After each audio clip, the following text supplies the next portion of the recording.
মার্কিন সামরিক মোতায়েনে ভীত নয় ইরান, যুদ্ধ চাপালেও ইউরেনিয়াম সমৃদ্ধকরণ বন্ধ হবে না বললেন আরাঘচি। আরও জানিয়ে দিব, ইরানকে সব ব্যালিস্টিক মিসাইল ধ্বংস করা সহ 5 শর্ত দিলেন যুক্তরাষ্ট্রের প্রেসিডেন্ট ডোনাল্ড ট্রাম্প। মধ্যপ্রাচ্যে যুক্তরাষ্ট্রের সামরিক মোতায়েনে ইরান ভীত নয় বলে জানিয়েছেন দেশটির পররাষ্ট্রমন্ত্রী আব্বাস আরাঘচি। তিনি স্পষ্ট করে বলেন, ইরানের উপর যুদ্ধ চাপিয়ে দিলেও ইউরেনিয়াম সমৃদ্ধকরণ বন্ধ করা হবে না। রোববার তেহরানে এক ফোরামে বক্তব্য দিতে গিয়ে আরাঘচি বলেন, ইরান তার শান্তিপূর্ণ পারমাণবিক কর্মসূচির জন্য ইতোমধ্যেই বড় মূল্য দিয়েছে, তাই কোনো চাপ বা হুমকির কাছে নতি স্বীকার করবে না তেহরান। ইরানের পররাষ্ট্রমন্ত্রী আরও বলেন, আমাদের আচরণ নির্ধারণ করার অধিকার কারোর নেই। যুদ্ধ চাপিয়ে দিলেও ইরান কখনোই ইউরেনিয়াম সমৃদ্ধ করার অধিকার ত্যাগ করবে না। গত শুক্রবার ওমানের রাজধানী মাস্কাতে মার্কিন রাষ্ট্রদূত স্টিভ উইটকফের সঙ্গে বৈঠকে বসেছিলেন আব্বাস আরাঘচি। বৈঠকের 2 দিন পরেই এক কঠোর অবস্থানের কথা জানান তিনি। আব্বাস আরাঘচি আরও বলেন, উপসাগরে মার্কিন নৌবাহিনীর মোতায়েনে ইরান ভীত নয়। এদিকে মার্কিন প্রেসিডেন্ট ডোনাল্ড ট্রাম্প ইরানকে পারমাণবিক কর্মসূচি নিয়ে একটি চুক্তিতে পৌঁছাতে একাধিকবার হুমকি দিয়েছেন। বিশেষজ্ঞদের মতে, পারমাণবিক বোমা তৈরির জন্য 90% বেশি ইউরেনিয়াম সমৃদ্ধকরণ প্রয়োজন। আন্তর্জাতিক আণবিক শক্তি সংস্থা জানিয়েছে, বর্তমানে ইরান প্রায় 60% পর্যন্ত ইউরেনিয়াম সমৃদ্ধ করতে সক্ষম হয়েছে।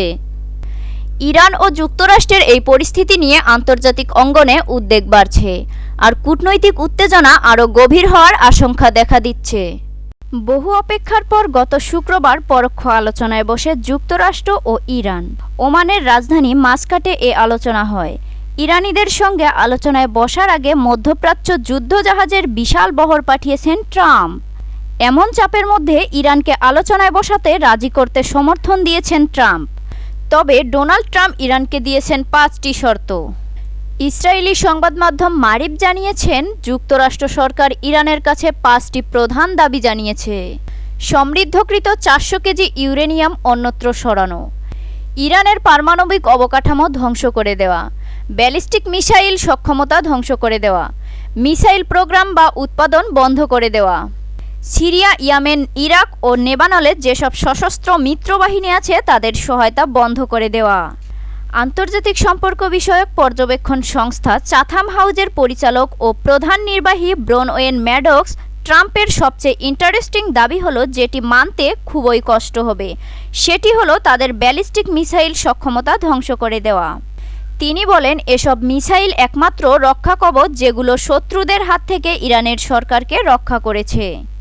এসব মিসাইল ছাড়া ইরান খালি এবং ইসরায়েলের আকাশশক্তি এবং যুক্তরাষ্ট্রের স্টিলথ বোম্বারের কাছে উন্মুক্ত হয়ে যাবে। ইরানের কোনো সরকারই এ থেকে রক্ষা পাবে না। যুক্তরাষ্ট্রের শর্ত, ইরান না মানলেই হবে হামলা। ইরানকে যে 5টি শর্ত দেওয়া সেগুলো শুধুমাত্র মানাই অসম্ভব নয়, সেগুলো দেওয়া হয়েছে যেন প্রত্যাখ্যান করা হয়। আর বর্তমান যে পরিস্থিতি বিরাজ করছে সেটি অনুযায়ী প্রত্যাখ্যানের অর্থ হলো যুক্তরাষ্ট্র ইরানের দ্বিতীয় হামলা চালাবে।